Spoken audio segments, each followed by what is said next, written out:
This passbook should have stayed buried. I stood in the dim light of the old branch on Market Street, clutching that worn leather book like it might burn my fingers. The bank manager's eyes widened when he opened it, and in that single moment, everything my mother had tried to erase came rushing back. But let me take you back to where it really started.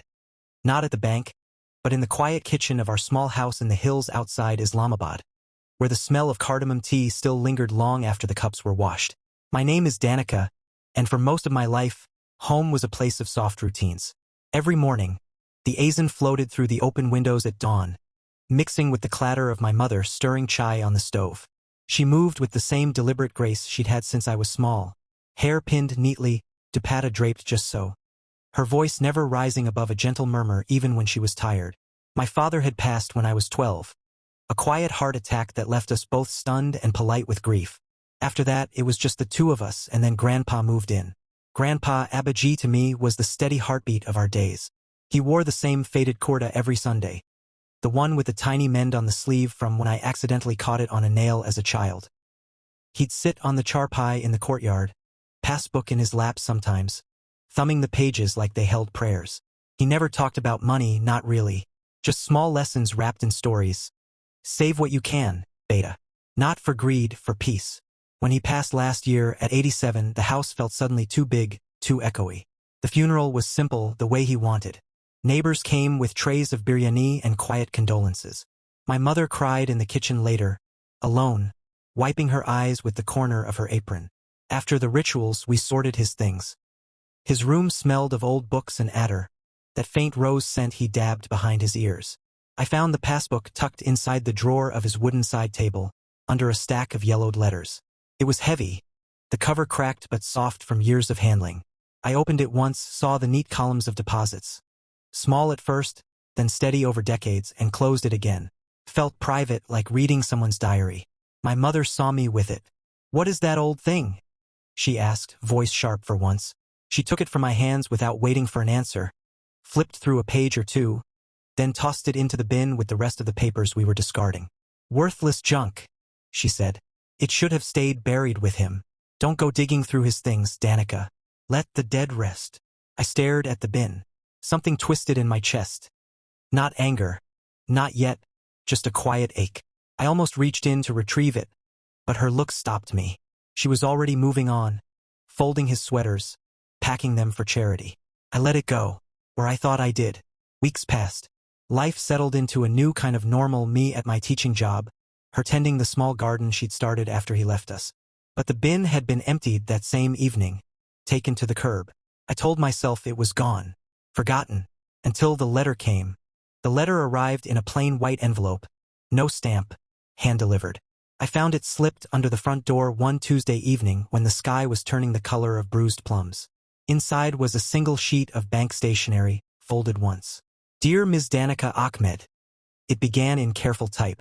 "We have recently come into possession of an unclaimed passbook registered to the late Mr. Mohammed Rafiq. As the named beneficiary and next of kin listed, we request your presence at our main branch to verify identity and discuss the account status. Please bring identification." My hands shook so badly the paper rattled. Beneficiary. Next of kin. My mother's name wasn't on it, only mine. I sat on the edge of the sofa, the same one Grandpa used to nap on, and stared at the words until they blurred. The house was quiet except for the slow drip of the kitchen tap and my mother humming softly while she chopped onions for dinner. She hadn't seen the letter yet. I slipped it into my purse before she came through. That night I barely slept. The ceiling fan clicked above me, round and round, like it was trying to stir up answers. Why had Grandpa put my name alone? Why had my mother thrown the passbook away so quickly, calling it worthless? And how had the bank found it after all these months? The next morning I told her I had an errand in the city. She raised an eyebrow but didn't press. "Don't forget to buy Atta on the way back," was all she said, pressing a folded note of cash into my palm the way she always did. Her fingers were cool, steady. I felt a pang of guilt for keeping the letter secret, but something heavier than guilt kept my mouth closed.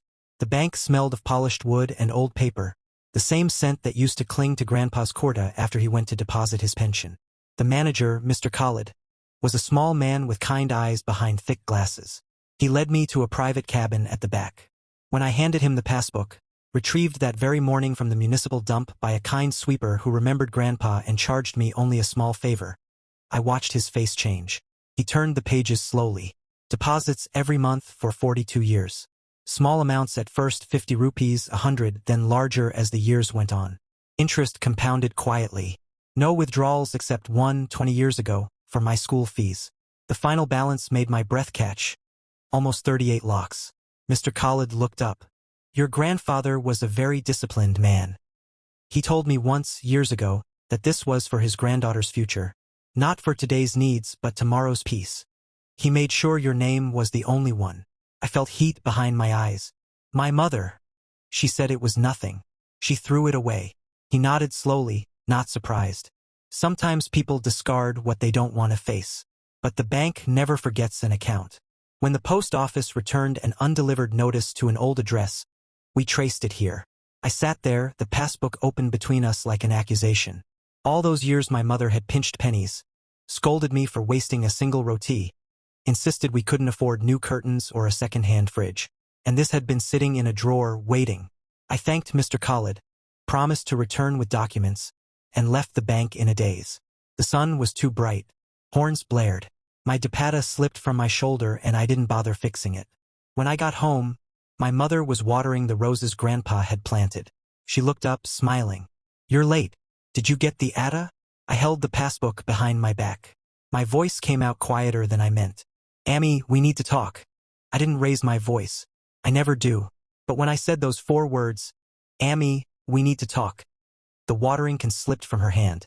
Water spilled dark across the dry earth around the rose bushes, soaking into the soil Grandpa had once turned with his own fingers.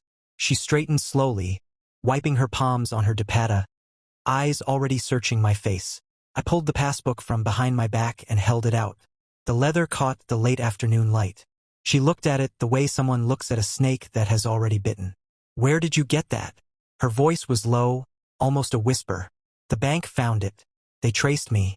I'm the only name on it. I paused, letting the silence settle between us like dust. 38 lakhs, Ammi. Almost 40 after interest. All these years. Her shoulders dropped half an inch. She didn't deny it. She just turned away, toward the roses, and began pinching off dead heads with trembling fingers. He never told me the full amount, she said finally. He said it was for emergencies, for you. But after he was gone, I couldn't bear to look at it. Every rupee felt like a reminder that we'd never had enough when he was alive, that I'd failed him somehow. I stepped closer. The scent of wet soil and roses filled my nose. You threw it away. You told me it was worthless. I thought if it disappeared, the guilt would too. She met my eyes then, and for the first time I saw something raw behind the calm mask she always wore. I was ashamed, Danica. Ashamed we lived so carefully while he saved quietly. Ashamed I couldn't give you more. I thought, if no one knew, we could keep pretending it never existed. The words hung there, not an excuse, just the truth, small and bruised. I didn't shout. I didn't cry. I simply asked, did you ever think what it would mean to me? To know he trusted me with his peace. She looked down at her hands. Hands that had scrubbed floors, cooked for 3 on a teacher's salary, held me through every fever and heartbreak. I was trying to protect you from hoping for something that might not come, or from hating me when you found out how much he left. We stood like that for a long minute. A myna bird called from the neem tree. Somewhere down the street a child laughed. The next day I went back to the bank with her. Mr. Khalid greeted us both politely, no judgment in his voice. We sat together in the same small cabin. I explained I wanted the account transferred properly, half to her name, half to mine. She tried to refuse at first, shaking her head, but I was gentle but firm. This was his gift to us both, Ammi. Not a secret to carry alone. Word spread quietly in our mahalla the way things do here. No announcements, just conversations over tea. Neighbors who had whispered about how tight my mother was with money now understood. Some came by with sweets, awkward apologies in their eyes. Others simply nodded when they passed her in the market, a small acknowledgement that judgment had shifted. She didn't become suddenly rich or flashy. We fixed the leaking roof, bought a new gas cylinder without counting coins twice, planted more roses. But the biggest change was invisible. The air in the house felt lighter. We talked more real talk, not just about dinner or laundry. She told me stories about Grandpa I'd never heard. How he'd walk miles to save bus fare. How he'd smile when he saw me reading his old books. I forgave her. Not because it was easy, but because holding on to the hurt would have buried the gift he left us both. Forgiveness isn't forgetting. It's choosing what to carry forward. Today the passbook sits in my drawer. Not hidden, just resting. Sometimes I open it and run my finger down the columns, feeling the weight of every careful deposit. It isn't about the money anymore. It's about the man who believed in quiet tomorrows. If someone you loved kept a secret, not to hurt you, but because they were afraid of what the truth might cost, would you dig it up anyway? Or would you let it stay buried, even if it meant never knowing the full measure of their love? This is Broken Trust Stories. If a story like this ever touched something inside you, leave a quiet word in the comments. Sometimes just saying, "I understand," is enough to lighten someone else's load. Take care of the hearts around you and the ones inside you.